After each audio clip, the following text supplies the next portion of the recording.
couple hours west of Glacier National Park is the Kootenai River. I'm Julie Mack, and on this edition of Montana's Best, we're in Libby, Montana.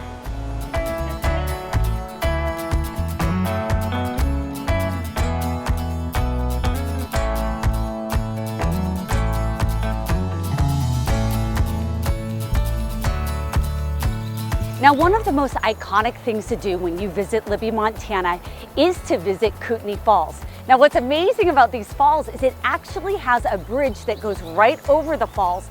I'm excited because I heard that this bridge actually swings.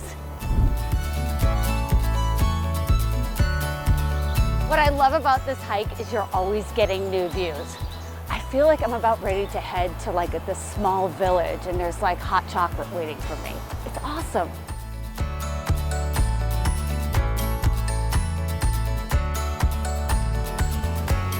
Just when you think the view cannot get any better, it gets better. Look at this. This is incredible.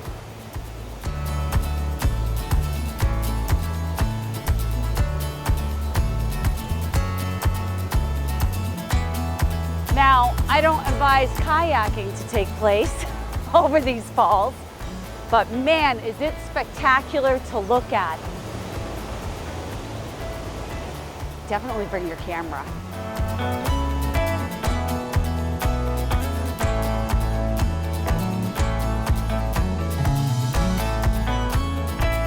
What I love about the Kootenai Falls is that it's absolutely gorgeous. You can hear the water, you can almost smell it, and it's beautiful to look at. This place has been here throughout the ages. It's a sacred place and it holds a lot of history. This is a place that you need to visit at least once in your lifetime. Once again, Montana is full of hidden gems, and this is another incredible hidden gem.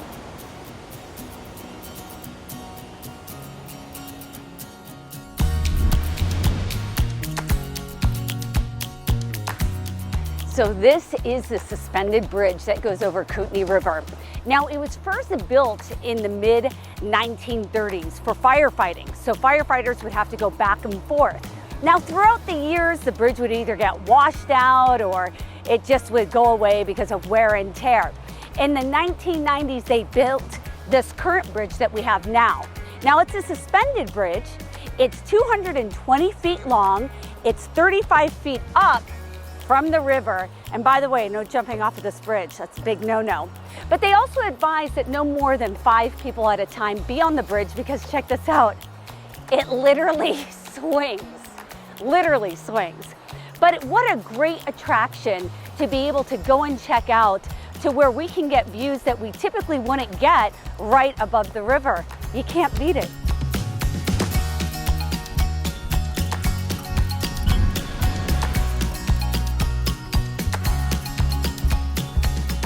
Those are some deep waters. You know, another fun pastime that people do on the Kootenai River is they fish. There's lots of trout here. Well, I've gotten my fill of this swinging bridge, these beautiful views. I'm excited to go check out the next attraction in Libby, Montana.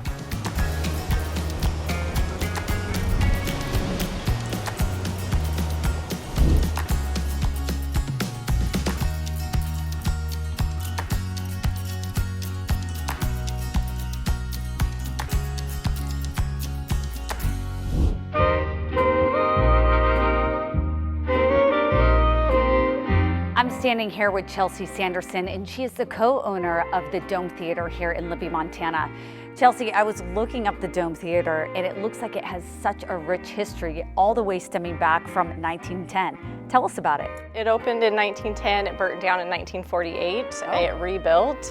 The owners at the time rebuilt it in cinder blocks so that it would not burn down again. So it is standing strong now since 1948. It's not often that you see a building or a theater that's been around for over 100 years. How did you guys get involved with it? My husband and I were born and raised here, and growing up in Libby, we would come to the theater for dates. One day I went to Star Wars Episode 1, 1999. So when it became for sale 6 years ago, we just knew we wanted to be a part of the community in that way. How has the theater, in your opinion, affected the community and just your family itself? Well, so for the community, it's just a blessing that we're still standing. There's a lot of single screens that didn't make it through the pandemic. A lot were shuttered, so the fact that we made it shows a lot about the community supporting us. Yeah. We have a lot of community events here that we host and try and give back as much as we can. I couldn't help notice that everything almost looks original to me. Have there been a lot of updates or? Like the tapestries that are behind us, Right. those are from 1948. The sconces are from 1948. There's some features up in the concession lobby that are original. It's great that you guys have kept that authentic look to it, because I came in, I was like, I think that's silk that's on the side of the wall right there. And the lighting fixtures, I mean, such a rare thing to see such intact antique still operating to this day. Yep. For people that have never been to this theater, why should they come and visit?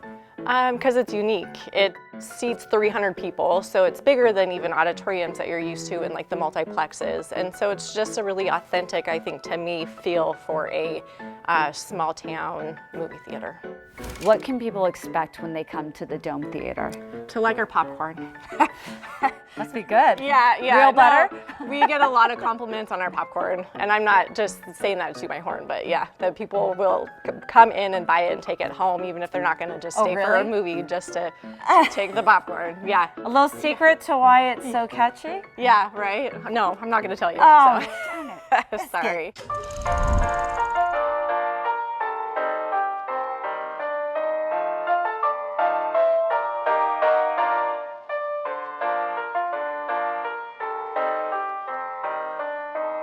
So as you walk through the lobby, as you can see, there's plenty of tasty treats, and that's where all the magic popcorn takes place.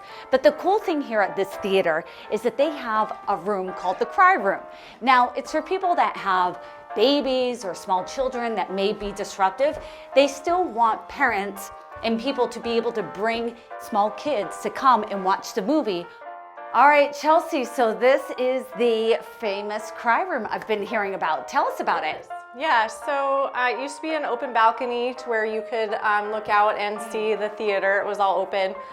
They even have a dumbwaiter that they use to bring up the old reels. Oh, so is this like a pulley system? It's a pulley system. They're really heavy, and sometimes there was a lot of reels that went into a film, so they would pulley them up instead of carry them up the stairs. Yep. And so at some point they enclosed it in glass, and we've got a speaker in here so parents can come up here with their littles, and rather than having to leave if the kids are getting squirrely, they just come up here and watch the movie. Okay, I'm going to ask, can we see the room where all the movie magic takes place? Of course. Let's do it. Okay. Oh, wow. Okay, so this is where it all takes place. It is, yeah. So this projector was replaced in 2013. So in 2012, the industry decided that all theaters were going to go digital. The theater actually shuttered for a while because they had to raise money for this projector, and these actually are the projectors that were used. Oh, so these are the originals from 1940?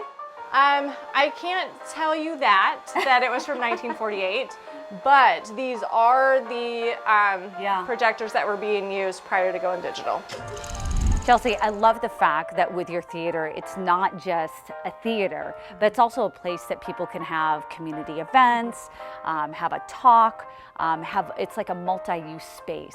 So very cool. It's very rare to see a building of this age still intact, still operational. It takes a lot of work, so bravo.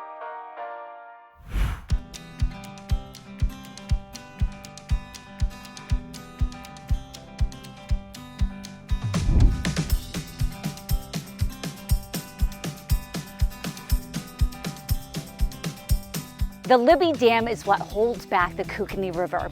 Now, the dam was created during the Great Depression era. People from all over the United States came to Libby, Montana to build this dam. It was built out of 7.6 million tons of concrete. It's about 3,000 feet long, and it's 422 feet high. This dam has amazing views, and we're gonna go check out their visitor center. In 1948, there was a massive flood that happened along the Kootenai River and the Columbia River. There was over 50 people that died. In 1966, the Libby Dam was created. behind the dam is the Koocanusa Reservoir. Now this is a great place where people come to go boating, to go fishing, to go swimming. Even in the wintertime, you'll find people out here fishing. They have 3 of these viewing decks throughout, and there is not a bad view in sight.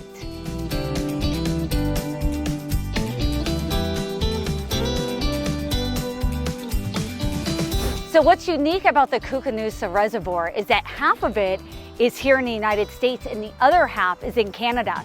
So it's over 90 miles long. Once again, it's a place that can be recreated and enjoyed all year round. Now the dock that we're actually standing on, it's one of the few docks that's open all year round. So residents of Libby and visitors can come and access it. When you're enjoying boating activities on the reservoir, make sure you have a life jacket. If you don't have one, just go up to the visitor center and they'll have one for you to borrow.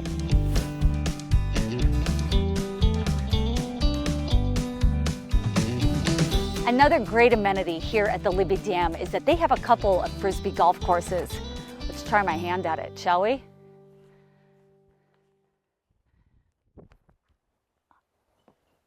All right, a little rusty. We'll go for number 2. We'll go for number 2 here. So clearly I need a little practice. Ooh, close. Yeah, okay. Another great feature about the Libby Dam is below the dam, there's 25 campsites. Now, above the dam, with the Forest Service, there's literally hundreds of camping sites. So there's no excuse for you not to be grabbing your trailer or your tent and coming on out here.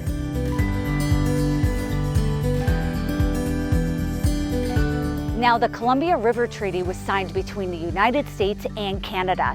January 17th, 1961, they signed the treaty. And at one point, President Gerald Ford came on up here and he landed his helicopter right here where we're standing right now. So we're headed to the visitor center here at the Libby Dam. This is where we're going to see all about the history, the people that participated, probably even see some of the equipment that they were using.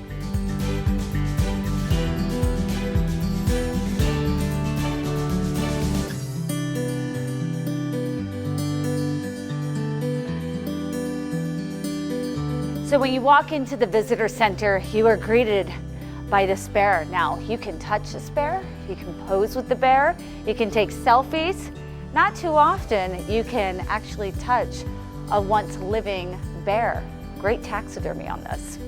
All right, so come on over. You have this massive picture that shows you the Koocanusa Reservoir. So remember, it's 90 miles long. Half of it's in Canada, half of it is in the United States. These are some of the type of animals that you may see in this area. So you have your wolves, your mountain lions, but what's really cool about it is they have the little pelts here. So they talk about the animals right here, but then the kids, adults, can come on over and touch and see what it actually feels like. Here's an interesting fact. The largest rainbow trout to record in the state of Montana was actually caught here at the reservoir. So right here, you kind of see the life-size scale of what the fish look like, but can you imagine catching a rainbow trout that's like the size of a salmon or a small child? That's just like mind-blowing to think about. David Thompson was one of the first trappers here in the area, and back then, selling hides like this was a way of life. Here you can see a variety of the different furs. So you have minks, you have lynx, you have beaver, you have, look at this, they even have skunk. But this is fantastic because kids and adults and visitors can come here, can learn about it, they can actually touch and see what it feels like. It's not too long ago that this was a big industry for this area.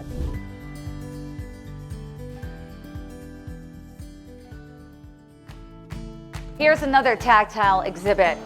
We have Tommy the turtle in there, and you can actually feed Tommy. Hello, mister. Oh, look it. You ready for a little snack? You saying hi? Another great exhibit. This is a great wall right here because there are pictures and information that show you the process of what was taking place when the dam was being built. So you can see the photo of what it was like inside and during the different stages of it. So every single day, the Libby Dam crew, they have to do a fine balancing act. They're producing electricity, they're creating a great natural resource for people to recreate. They have to keep in mind the wildlife and so much more. Things like water quality, hydropower, recreation, irrigation, navigation, flood damage control, and so much more. They've been doing a great job of it.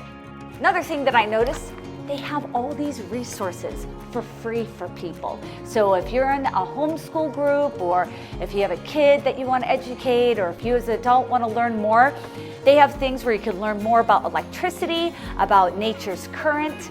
And the other thing too with these exhibits, you literally could spend a good hour in here and there's so much information to glean from. I have to say I'm very impressed with all the tactile exhibits that they have here. Lastly, if you were part of building the dam, or if you have a family member that helped build the dam, August of 2025, they are going to be having a huge celebration and they definitely want you coming on out and being part of it. Well, that's a wrap for me on this location. Let's go check out the next adventure here in Libby, Montana.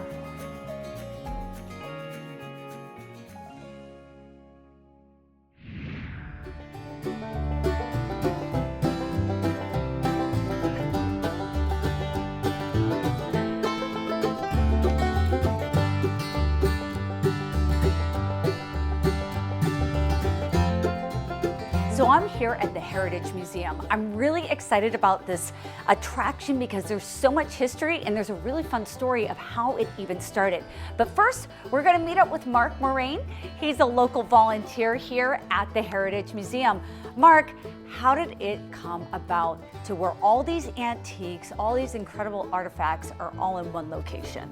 Well, originally the museum was started because there was a need to house a collection of a local artist named Roy Porter, who had a huge collection of stuff, and when he passed, there was no place for it to be shown, and people in the community thought that that was important, that we kept it all together. And we needed a way to showcase the history of our local communities. Well, Mark, I think it's fair to say that there's been a lot of community love and effort to make the Heritage Museum it is what it is today. So when did it actually start?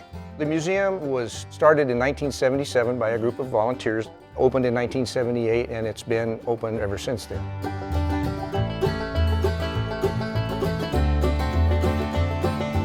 This is a wildlife exhibit, encompasses the stuff we have over there. Oh, wow. All through here. I have never actually counted the number of mounts that we have in here, but there's a lot of them, a lot of birds. Everything that's in this wildlife exhibit, with the exception of one animal, is native to Northwest Montana. Is this a grizzly or? Oh, this is not a grizzly. This is a black bear, but it's what's called the blonde phase of a black bear. I didn't know a black bear went through a blonde phase. They're born blonde, or they're born brown, or they're born black, but they're all of the black bear species. Oh, I love it. Versus a grizzly bear species. And you know, with the falls that are close by, the Kootenai Falls, and there's a bunch of small lakes and the river and the reservoir, it's fun to see what type of animals would be in that area hanging out. So, all right, on to the next one, shall we?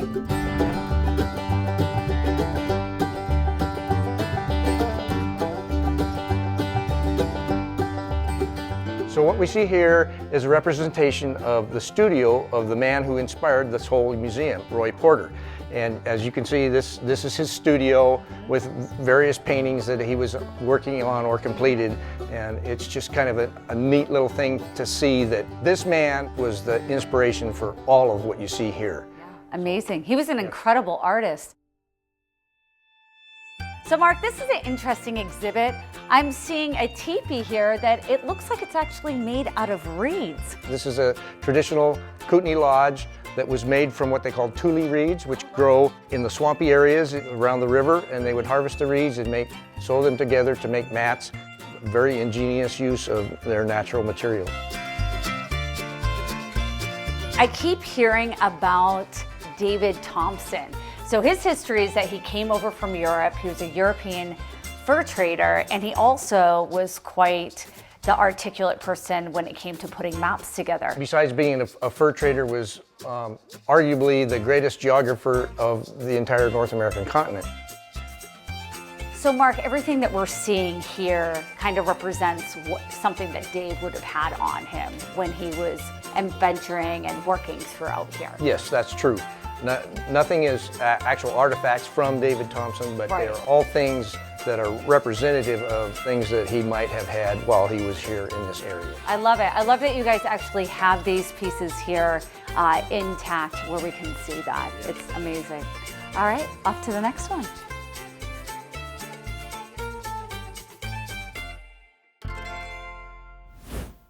During the Great Depression, a lot of people were out of work. The CCC, otherwise known as the Civilian Conservation Corps, came to this region. It provided a lot of jobs for people for all over the United States.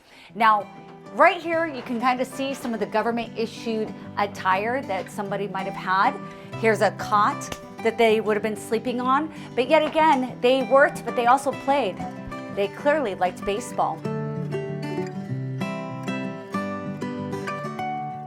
The best way that people would get information back in the day was through a newspaper. Now, the Libby Miner was established in 1892. This exhibit right here is going to give you an idea of what it would have looked like in a newsroom. So as you can see, we have an assortment of printing presses. This was a popular one, the linotype.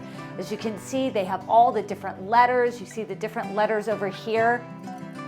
Back in the day, it was a big process to put out a newspaper. This one right here, I don't even know how old it is, but just looking at it, you can see and tell the painstaking efforts that went into it. You see the variety of stamps. They literally would have to take each letter and place it just so and have the ink just right in order to create the newspaper. So I'm guessing people had really inky hands when they were working with these types of printing presses. It's not too often that you see an original luggage cart. Check out this luggage. Talk about beautiful luggage and so diverse. Look at the trunks. They were made to last.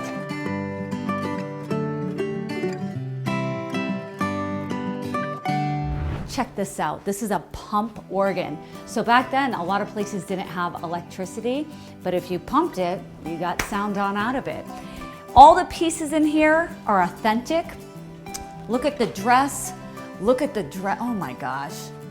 This wood right here, this right here that I'm touching, it's over 100 years old. Think about that. Do you have anything at your house over 100 years old? This is how people would have been cooking. So ladies, whenever you feel like you have it tough, just remember, you could be cooking on something like this. Now, Mark had mentioned that mining was a huge part of the economy here in Libby, Montana. All of the rocks that you see right here, they come from Montana, someplace in Montana. And they have a map right here where you can actually look and see where each rock came from. Also part of this exhibit that's really exciting is that they have original like headwear and tools that people actually use. So you can see right here, it's a cloth hat that they used to wear with a headlamp on it. You have your pick, your axe. So there weren't flashlights back then. People actually had to use candles, and then it went to lanterns. Now, to get the ore out, this is a cart that they would use. These date back from the period from the late 1800s to early 1900s, and this is what they would use to get the ore out. Well, I have to tell you, the Heritage Museum has not disappointed. If you're passing on through, if you live here, stop on by because they're constantly updating their exhibits. This is an attraction. I'm glad we stopped by. Libby, Montana did not disappoint. I got to experience a beautiful hike, walk across a swinging bridge, visit the Kootenai Falls, and folks, I got to catch up with the Clash of the Carvers and so much more. If you have not visited Libby, Montana, I would encourage you to do so. Well, that's a wrap for me. I'm off to the next adventure, and I'll see you guys next time.